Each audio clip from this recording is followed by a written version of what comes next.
Hi ಎಲ್ಲರಿಗೂ ನಮಸ್ಕಾರ. Welcome back to our YouTube channel. ಇವತ್ತಿನ ತರಗತಿಯಲ್ಲಿ ನಾವು ಸಂಖ್ಯಾಶಾಸ್ತ್ರದ ಬಗ್ಗೆ ನೋಡ್ತಾ ಹೋಗೋಣ. ಇದು 10ನೇ ತರಗತಿಗೆ ಸಂಬಂಧಿಸಿರುವಂತದ್ದಾಗಿರುತ್ತೆ. ಇದಕ್ಕೆ ಸಂಬಂಧಿಸಿದಂತೆ ಈಗ ಮೊದಲನೇ ಪ್ರಶ್ನೆ 176ನೇ ಪ್ರಶ್ನೆ ಕಂಟಿನ್ಯೂಸ್ ಆಗಿರುತ್ತೆ. ಓಕೆ, ಇಲ್ಲಿಯವರೆಗೂ 175 ಪ್ರಶ್ನೆಗಳು ಆಗಿತ್ತು. ಓಕೆ, ಸೊ ಕೇಂದ್ರೀಯ ಪ್ರವೃತ್ತಿಗಳ 3 ಅಳತೆಗಳ ನಡುವಿನ ಪ್ರಾಯೋಗಿಕ ಸಂಬಂಧ ಏನಾಗಿರುತ್ತೆ ಅಂತ ಕೇಳಿದ್ದಾರೆ. ನೋಡಿ ಕೇಂದ್ರೀಯ ಪ್ರವೃತ್ತಿಗಳು, ಓಕೆ, 3 ಅಳತೆಗಳ ನಡುವಿನ ಪ್ರಾಯೋಗಿಕ ಸಂಬಂಧವು ಏನಾಗಿರುತ್ತೆ ಅಂತ ಅಂದ್ರೆ 3 ಮಧ್ಯಂಕ ಬಹುಲಕ ಪ್ಲಸ್ 2 ಸರಾಸರಿ ಅಂತ. ಓಕೆ, ಬಹುಲಕ ಪ್ಲಸ್ 2 ಸರಾಸರಿ ಅಂತ 3 ಮಧ್ಯಂಕ ಅಂದ್ರೆ ನೋಡಿ ಈಗ ಅಂದ್ರೆ 1 2 3 ಅಂದ್ರೆ 1 ಬಹುಲಕ ಪ್ಲಸ್ 2 ಸರಾಸರಿ ಈಸ್ ಈಕ್ವಲ್ ಟು 3 ಮಧ್ಯಂಕ. ಓಕೆ, ಸೊ 1 ಬಹುಲಕ ಪ್ಲಸ್ 2 ಸರಾಸರಿ ಈಸ್ ಈಕ್ವಲ್ ಟು 3 ಮಧ್ಯಂಕ ಆಗುತ್ತೆ. ಓಕೆ, ಏನಾಗುತ್ತೆ? 3 ಅಳತೆಗಳ ನಡುವಿನ ಪ್ರಾಯೋಗಿಕ ಸಂಬಂಧ ಏನಾಗುತ್ತೆ? 3 ಮಧ್ಯಂಕ ಆಗುತ್ತೆ. Okay, clear? ಎಸ್, ಅದನ್ನ ಆಯ್ಕೆಗೆ ಅನುಗುಣವಾಗಿ ಬದಲಾಯಿಸಿಕೊಳ್ತಾ ಹೋಗುವಂತದ್ದು. ಓಕೆ,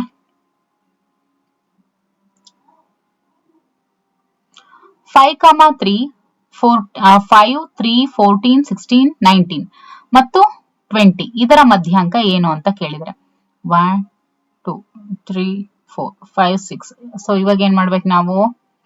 14 ಮತ್ತೆ 15 ಇದರ 14 ಮತ್ತೆ 16 ಕೊಟ್ಟಿದ್ದಾರೆ. ಸೊ ಇದರ ಮಧ್ಯಂಕ ಏನಾಗಿರುತ್ತೆ? 15 ಆಗಿರುತ್ತೆ. ಹೌದಲ್ವಾ? ಇದರ ಮಧ್ಯಂಕ 15 ಆಗಿರುತ್ತೆ. ಈಗ ನಾವು 14 ಪ್ಲಸ್ 16 ಮಾಡಿದ್ರು ಕೂಡ ಅದು ಏನ್ ಬರುತ್ತೆ? 15 ಬರುತ್ತೆ. ಹೆಂಗೆ? 6 + 4 10. So 30/2 that is 2 1s 2 2 5s 10. So ಎಷ್ಟು ಬರುತ್ತೆ? 15 ಬರುತ್ತೆ. ವರ್ಗಾಂತರ 10ರಿಂದ 25ರ ಮಧ್ಯಬಿಂದು ಏನು ಅಂತ ಕೇಳಿದ್ದಾರೆ. 10ರಿಂದ 25ರ ಮಧ್ಯಬಿಂದು ಏನು ಅಂತ ಕೇಳಿದ್ದಾರೆ. ನೋಡಿ 10 + 25 ಡಿವೈಡೆಡ್ ಬೈ 2 ಮಾಡಬೇಕು. ಅಂದ್ರೇನು? 35/2 ಏನ್ ಬರುತ್ತೆ? 2 1s 2. ಹೌದಾ? And 2 7s 14.5. So 17.5 is the right answer. 1 2 3 4 5 ಇವುಗಳ ಸರಾಸರಿ ಎಷ್ಟು ಅಂತ ಕೇಳಿದ್ದಾರೆ. 1 2 3 4 5. ಓಕೆ, 3 3 6 ಆಗುತ್ತೆ. 6 + 4 10 ಆಗುತ್ತೆ. 10 + 5 15 ಆಗುತ್ತೆ. ಸೊ 5 1s 5 3s ಸರಾಸರಿ ಏನು? 3. ಇನ್ನು 180ನೇ ಪ್ರಶ್ನೆ. ಈ ಕೆಳಗಿನ ವಿತರಣಾ ಪಟ್ಟಿಯ ಬಹುಲಕ ಏನು ಅಂತ ಕೇಳಿದರೆ ವಿತರಣಾ ಪಟ್ಟಿ ನೋಡಿ 5 10 15 20 25 ಅಂಡ್ ಫ್ರೀಕ್ವೆನ್ಸಿ ಬಂದು 2 8 3 10 5 ಅಂತ ಕೊಟ್ಟಿದ್ದಾರೆ. ಬಹುಲಕ ಏನು ಅಂತ ಕೇಳಿದ್ದಾರೆ. ಓಕೆ, ಬಹುಲಕ ಅಂತ ಹೇಳಿದ್ರೆ ಬಹು ಜಾಸ್ತಿ ಯಾವುದು? ಫ್ರೀಕ್ವೆನ್ಸಿ ಯಾವ್ದು ಹೈಯೆಸ್ಟ್ ಇರೋದು?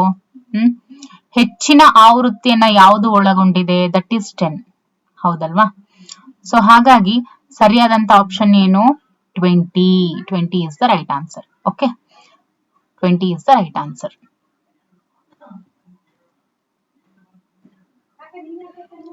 ನೂರ 181ನೇ ಪ್ರಶ್ನೆ. ವರ್ಗೀಕೃತ ದತ್ತಾಂಶಗಳ ಸಮೂಹವೊಂದರಲ್ಲಿ sigma f1 x1 is equal to 400, sigma f1 is fi is equal to this is fi and xi. Okay, that is equal to 20 ಆದ್ರೆ ಅದರ ಸರಾಸರಿ ಏನಾಗುತ್ತೆ ಅಂತ ಕೇಳಿದ್ದಾರೆ. 181ನೇ ಪ್ರಶ್ನೆ. ಓಕೆ, ಸರಾಸರಿ ಏನಾಗುತ್ತೆ? ನೋಡಿ ಸರಾಸರಿ x dash is equal to sigma fi xi divided by sigma fi ಅಂತ ಅಂದಾಗ ಇದೇನಾಗುತ್ತೆ? 400/20. So 2 1s 2 2s 20 is the right answer. Here is 20. ಇನ್ನು 182ನೇ ಪ್ರಶ್ನೆ. 15 17 19 14 12 ಈ ಪ್ರಾಪ್ತಾಂಕಗಳ ಮಧ್ಯಾಂಕ ಅಂತ ಕೇಳಿದ್ದಾರೆ. ಓಕೆ, ಈ ಪ್ರಾಪ್ತಾಂಕಗಳ ಮಧ್ಯಾಂಕ 182ನೇ ಪ್ರಶ್ನೆ. ಓಕೆ, ಫಸ್ಟ್ ಇದನ್ನ ಆರ್ಡರ್ ಅಲ್ಲಿ ಬರ್ಕೋಬೇಕು. 12 ಆದ್ಮೇಲೆ 14 ಆದ್ಮೇಲೆ 15 ಆದ್ಮೇಲೆ 16 ಇಲ್ಲ, 17 ಇಲ್ಲ, 17 ಆದ್ಮೇಲೆ 18 ಇಲ್ಲ, 19 1 2. ಸೊ ಸರಿಯಾದ ಮಧ್ಯಾಂಕ ಯಾವ್ದು ನೋಡಿ? 15. ಸೊ 15 ಪ್ರಾಪ್ತಾಂಕಗಳ ಮಧ್ಯಾಂಕ 15 ಆಗುತ್ತೆ. ಓಕೆ, ಇನ್ನು 183ನೇ ಪ್ರಶ್ನೆ. ಮೊದಲ 5 ಅವಿಭಾಜ್ಯ ಸಂಖ್ಯೆಗಳ ಸರಾಸರಿ ಎಷ್ಟು ಅಂತ ಕೇಳಿದರೆ. ಓಕೆ, ಮೊದಲ ಅವಿಭಾಜ್ಯ ಅಂಕಗಳು ಸಂಖ್ಯೆಗಳು ಅಂದ್ರೆ 2 + 3 + 5 + 7 + 11. ಓಕೆ, ಅಷ್ಟು ಇವಾಗ ಈ ಸಂಖ್ಯೆಗಳ ಸರಾಸರಿ ಅಂತ ಹೇಳಿದ್ರೆ ದಟ್ ಇಸ್ 28 ಆಗುತ್ತೆ. ಇವಷ್ಟನ್ನು ಕೊಡಿದ್ರೆ 28/5. So 5 5 is 25, 5 6 is 30, so 5.6 is the right answer. 184ನೇ ಪ್ರಶ್ನೆ. ನಿರ್ದಿಷ್ಟ ಪ್ರಾಪ್ತಾಂಕಗಳ ಸರಾಸರಿ 16 ಆಗುತ್ತೆ, ಮಧ್ಯಾಂಕ 15 ಆದ್ರೆ ಅದರ ಬಹುಲಕ ಎಷ್ಟಾಗಿರುತ್ತೆ ಅಂತ ಕೇಳಿದ್ದಾರೆ. ಓಕೆ, ಬಹುಲಕ ಎಷ್ಟಾಗುತ್ತೆ ನೋಡಿ. ಇವಾಗ ಮಧ್ಯಾಂಕ ಎಷ್ಟು? 15. ಓಕೆ, ನಾವಿಲ್ಲಿ ಸ್ಟಾರ್ಟಿಂಗ್ ಅಲ್ಲಿ ಏನ್ ನೋಡಿದ್ವಿ? ಸ್ಟಾರ್ಟಿಂಗ್ ಅಲ್ಲಿ ಕೇಂದ್ರೀಯ ಪ್ರವೃತ್ತಿಗಳ 3 ಅಳತೆಗಳ ನಡುವಿನ ಪ್ರಾಯೋಗಿಕ ಸಂಬಂಧ ಏನು? 3 ಮಧ್ಯಾಂಕ = ಬಹುಲಕ + 2 ಸರಾಸರಿ. ಓಕೆ, ಅದನ್ನೇ ಇಲ್ಲಿ ಹಾಕುವಂತದ್ದು. ಏನು? ಬಹುಲಕ = ಅಲ್ಲಿ ಬಹುಲಕವನ್ನ ಕಂಡು ಹಿಡಿಯಿರಿ ಅಂತ ಹೇಳಿದರೆ. ಸೊ ಬಹುಲಕ ಕಂಡು ಹಿಡಿಬೇಕು ಅಂತ ಹೇಳಿದ್ರೆ ಏನ್ ಮಾಡ್ಬೇಕು? ಇಲ್ಲಿ ಇದನ್ನ ಈ ಕಡೆ ಕಳಿಸ್ಬೇಕು. ಅಂದ್ರೆ ಸರಾಸರಿಯನ್ನ ಈ ಕಡೆ ಕಳಿಸಿದ್ರೆ ಅಂದ್ರೆ ಏನಾಗುತ್ತೆ? ಇಲ್ಲಿ ಬಹುಲಕ = 3 ಮಧ್ಯಾಂಕ -2 ಸರಾಸರಿ ಆಗುತ್ತೆ. ಹೌದಲ್ವಾ? ಆ ಫಾರ್ಮುಲಾ 3 ನಾನಿಲ್ಲಿ ಈ ತರ ಬರ್ದಿರ್ತೀನಿ. 3 ಮಧ್ಯಾಂಕ -2 ಸರಾಸರಿ = ಬಹುಲಕ. ಓಕೆ, 3 ಮಧ್ಯಾಂಕ ಅಂದ್ರೆ ದಟ್ ಇಸ್ 15, ಸರಾಸರಿ 16, 15 3 ಎಷ್ಟು? 45 -16 2 32. ಸೊ ಎಷ್ಟು ಬರುತ್ತೆ? 13 ಬರುತ್ತೆ. ಸೊ ಉತ್ತರ ಏನು? 13 ಎಲ್ಲಿದೆ ಉತ್ತರ? 13 is the right answer. Okay, ಇನ್ನು 1 0 2 2 3 1 4 5 1 0 ಈ ಪ್ರಾಪ್ತಾಂಕಗಳ ಬಹುಲಕವನ್ನ ಕಂಡು ಹಿಡಿಯಿರಿ ಅಂತ ಕೊಟ್ಟಿದ್ದಾರೆ. ಫಸ್ಟ್ ಏನ್ ಮಾಡ್ಬೇಕು ನಾವು? ಮಧ್ಯಾಂಕ ಮತ್ತೆ ಸರಾಸರಿ ಎರಡನ್ನು ಕೂಡ ಕಂಡಿಡ್ಕೋಬೇಕು. ಸರಾಸರಿ ಎಷ್ಟಿದೆ ನೋಡಿ? 1 2 3 4 5 6 7 8 9 10. ಇಲ್ಲಿ 10 ಇದೆ. ಓಕೆ, ಮಧ್ಯಾಂಕ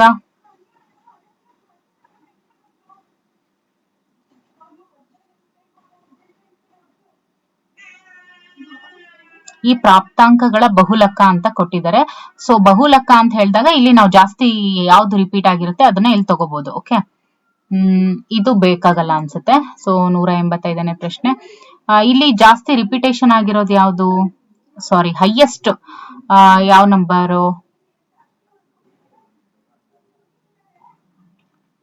ಅಂದ್ರೆ ಈ ಪ್ರಾಪ್ತಾಂಕಗಳ ಬಹುಲಕ ಇಲ್ಲಿ ಹೆಚ್ಚು ಬಾರಿ ಪುನರಾವರ್ತನೆ ಆಗಿರುವಂತದ್ದು ಯಾವುದು? 2 2 2 ಸಲ 1 1 1 3 times it is repeated. So 3 ಅನ್ನುವಂಥದ್ದು ಈ ಪ್ರಾಪ್ತಾಂಕಗಳ ಬಹುಲಕ. ಓಕೆ, ಇನ್ನು 186ನೇ ಪ್ರಶ್ನೆ.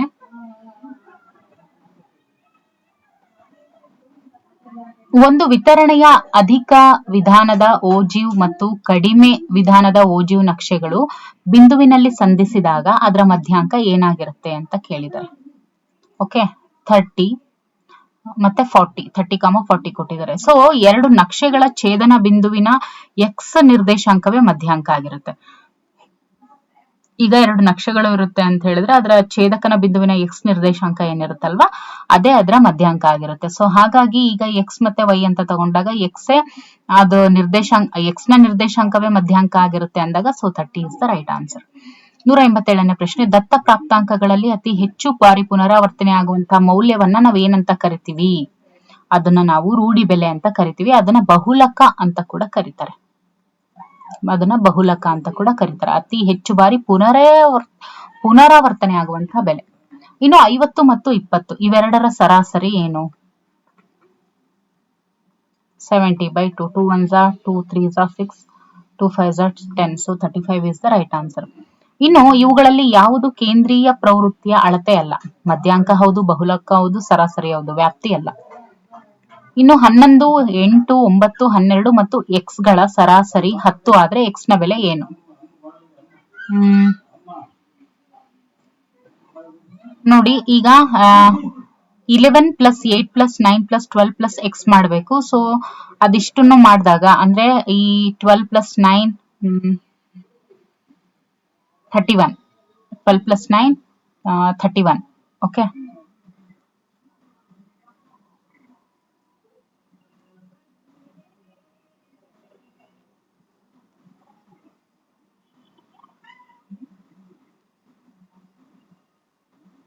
ಟ್ವೆಲ್ ಪ್ಲಸ್ 9 ಎಷ್ಟಾಗುತ್ತೆ? 21 ಆಗುತ್ತೆ. 21 ಪ್ಲಸ್ 8 21 ಪ್ಲಸ್ 8 29. ಸೊ 29 ಪ್ಲಸ್ 11 40 ಆಗುತ್ತೆ. Okay, so 40 plus X divided by ಎಷ್ಟಿದೆ ಇಲ್ಲಿ? 1 2 3 4 5 ಇದೆ. ಸೊ ಸರಾಸರಿ ಏನು? 10. So 50 is equal to 40 plus x ಆಗುತ್ತೆ. So 50 minus 40 is equal to x ಆಗುತ್ತೆ. ಸೊ 10 ಅನ್ನುವಂಥದ್ದು ಉತ್ತರ ಆಗುತ್ತೆ.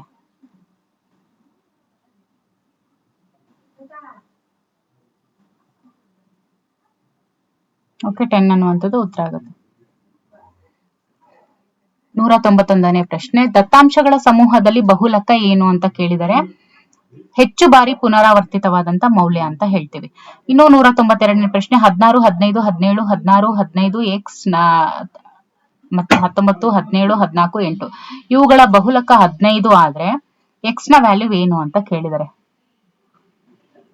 ಎಕ್ಸ್ ನ ವ್ಯಾಲ್ಯೂ ಕೂಡ 15 ಆಗಿರುತ್ತೆ. ಓಕೆ, ಯಾಕೆಂದ್ರೆ 3 ಸಲ ಪುನರಾವರ್ತನೆ ಆಗುತ್ತೆ ಬಹುಲಕ. 16 ಅಥವಾ 17 ಆಗ್ಬೋದಾಗಿತ್ತು, ಆದ್ರೆ ಆಯ್ಕೆಗಳಿಲ್ಲ, ಅದಕ್ಕೋಸ್ಕರ. ಓಕೆ, ಒಂದು ನಿರ್ದಿಷ್ಟ ಪ್ರಾಪ್ತಾಂಕಗಳ ಸಮೂಹದ ಸರಾಸರಿ 24, ಬಹುಲಕ 12 ಆದ್ರೆ ಅದರ ಮಧ್ಯಾಂಕ ಏನಾಗುತ್ತೆ ಅಂತ ಕೇಳಿದರೆ ನೋಡಿ, ಒಂದು ನಿರ್ದಿಷ್ಟ ಪ್ರಾಪ್ತಾಂಕಗಳ ಸಮೂಹದ ಸರಾಸರಿ 24, ಬಹುಲಕ 12, ಅದರ ಮಧ್ಯಾಂಕ ಅಂತ ಕೇಳಿದರೆ ಸೊ 3 ಮಧ್ಯಾಂಕ ಮೈನಸ್ 2 ಸರಾಸರಿ ಈಸ್ ಈಕ್ವಲ್ ಟು ಮಧ್ಯಾಂಕ ಅಲ್ಲ, ಈಸ್ ಈಕ್ವಲ್ ಟು ಬಹುಲಕ ಇಸ್ ದ ಫಾರ್ಮುಲಾ ಅಲ್ವಾ. ಈಗ ಬಹುಲಕ 12 ಕೊಟ್ಟಿದ್ದಾರೆ, ಮಧ್ಯಾಂಕ ಕಂಡಿಡಿಬೇಕು. 2 ಸರಾಸರಿ ಅಂದ್ರೆ 24. So 3x minus 2 2s are 4 4 2s are 8 is equal to 12. So 3x is equal to 12 plus 48 and 10 30 ಆಗುತ್ತೆ. ಸೊ ಈ 3 ಇಲ್ಲಿಗೆ ಬಂದ್ರೆ 3 1s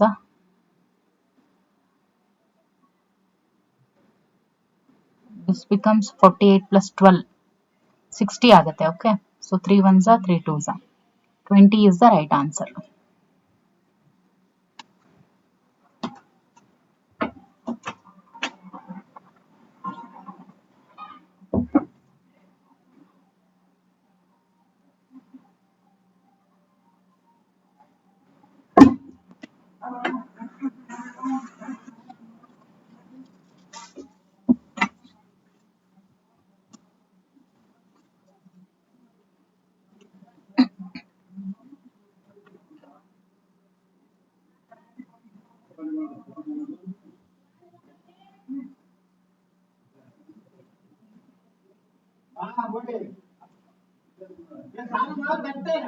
ಇನ್ನು 194ನೇ ಪ್ರಶ್ನೆ, ಮೊದಲ 5 ಬೆಸ ಸಂಖ್ಯೆಗಳ ಸರಾಸರಿ ಅಂತ ಕೇಳಿದರೆ ನೋಡಿ, ಬೆಸ ಸಂಖ್ಯೆ 1 3 5 7 9 ಈ 5 ಬೆಸ ಸಂಖ್ಯೆಗಳ ಮೊತ್ತ ಏನಾಗುತ್ತೆ? 25 ಆಗುತ್ತೆ. 25 ಸೊ 5 ಸರಾಸರಿ 5 5 5 25. ಸೊ 5 ಅನ್ನುವಂಥದ್ದು ಸರಿಯಾದಂತ ಉತ್ತರ. ಇನ್ನು 195ನೇ ಪ್ರಶ್ನೆ, 40 ಮತ್ತೆ 50 ಈ ವರ್ಗಾಂತರದ ಗಾತ್ರ ಅಂತ ಕೇಳಿದರೆ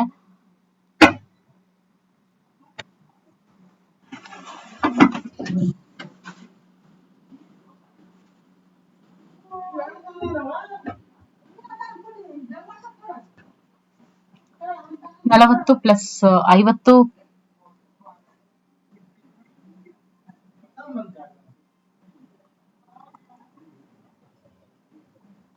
so 45 is the right answer. Okay, ಬಹುಲಕ ಕಂಡುಹಿಡಿಯುವಂತ ಸರಿಯಾದ ಸೂತ್ರ ಏನು? ಅಂತ ಕೇಳಿದರೆ ಬಹುಲಕ ಕಂಡುಹಿಡಿಯುವಂತ ಸರಿಯಾದ ಸೂತ್ರ ಇದು. ಓಕೆ,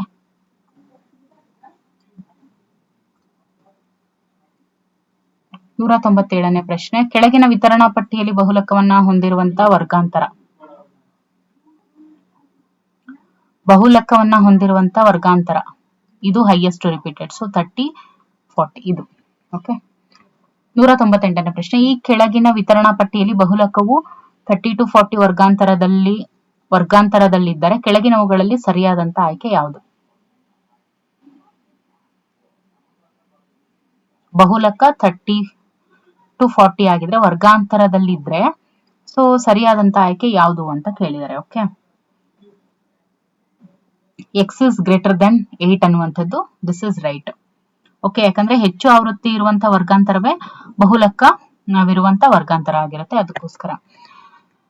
ಇನ್ನು 199ನೇ ಪ್ರಶ್ನೆ. ಈ ಕೆಳಗಿನ ಆವೃತ್ತಿ ವಿತರಣಾ ಪಟ್ಟಿಯಲ್ಲಿ ಬಹುಲಕ ಇರುವಂತಹ ವರ್ಗಾಂತರದ ಆವೃತ್ತಿ ಅಂತ ಕೇಳಿದರೆ ಇದು ಎಷ್ಟಾಗುತ್ತೆ ಅಂತ ಹೇಳಿದ್ರೆ ಬಹುಲಕ ಇರುವಂತಹ ವರ್ಗಾಂತರದ ಆವೃತ್ತಿ ಬಹುಲಕ ಯಾವುದು? 15. ಓಕೆ, ಬಹುಲಕ 15 ಆಗುತ್ತೆ. ಸೊ ಇದರ ಒಂದು ವರ್ಗಾಂತರದ ಆವೃತ್ತಿ ಎಷ್ಟಾಗುತ್ತೆ? ಆವೃತ್ತಿ 15 ಆಗುತ್ತೆ. ಓಕೆ, ಇನ್ನು 200ನೇ ಪ್ರಶ್ನೆ. ಈ ಕೆಳಗಿನ ಆವೃತ್ತಿ ವಿತರಣಾ ಪಟ್ಟಿಯಲ್ಲಿ ಮಧ್ಯಾಂಕ ಇರುವಂತ ವರ್ಗಾಂತರ ಯಾವುದು? ಮಧ್ಯಾಂಕ ಇರುವಂತ ವರ್ಗಾಂತರ ಯಾವುದು? ಮಧ್ಯಾಂಕ ಇರುವಂತ ವರ್ಗಾಂತರ ಅಂತ ಹೇಳಿದ್ರೆ that is 30 to 40. Okay, option B is the right answer. ಇವುಗಳಲ್ಲಿ ಮಧ್ಯಾಂಕವನ್ನ ಕಂಡುಹಿಡಿಯುವಂತ ಸೂತ್ರ ಯಾವುದು ಅಂತ ಕೇಳಿದರೆ that is option A. Okay, ಈ ಕೆಳಗಿನ ಆವೃತ್ತಿ ವಿತರಣಾ ಪಟ್ಟಿಯ ಬಹುಲಕ ಕಂಡುಹಿಡಿಯುವಾಗ ಐನ ಬೆಲೆ ಏನಾಗಿರುತ್ತೆ ಅಂತ ಕೇಳಿದರೆ ಏನಾಗಿರುತ್ತೆ?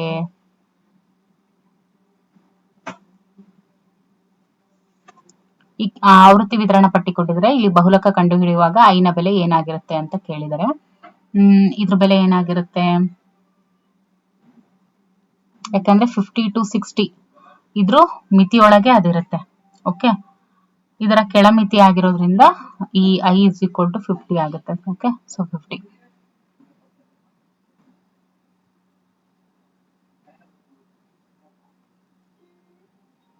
ಒಬ್ಬ ವಿದ್ಯಾರ್ಥಿ 6 ವಿಷಯಗಳಲ್ಲಿ ಪಡೆದಂತ ಅಂಕಗಳು 27, 30, 45, 60, 35 ಎಕ್ಸ್ ಆಗಿದೆ.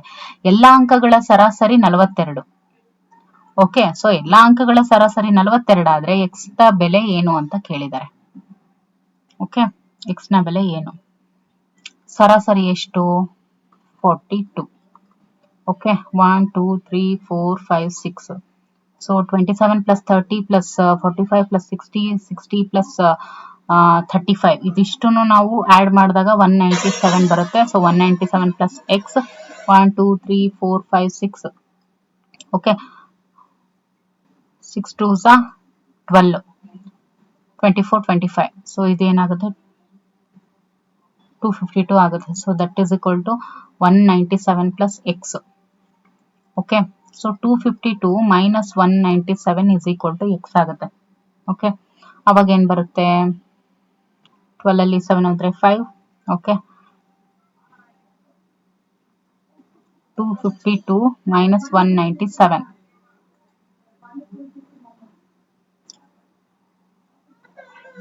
5 0 and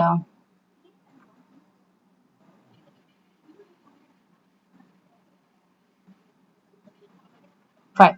ಓಕೆ, 55 ಬರುತ್ತೆ. So x is equal to 55 is the right answer. So 55 ಎಲ್ಲಿದೆ? ಇಲ್ಲಿದೆ. ಓಕೆ, ಸೊ ಇದಿಷ್ಟು ಈ ಹೊತ್ತಿನ ತರಗತಿಯಾಗಿತ್ತು. ಇನ್ನು ಮುಂದಿನ ತರಗತಿಯಲ್ಲಿ ಇದರ ಮುಂದಿನ ಚಾಪ್ಟರ್ ಅನ್ನು ನೋಡ್ತಾ ಹೋಗೋಣ. Okay, thank you for watching.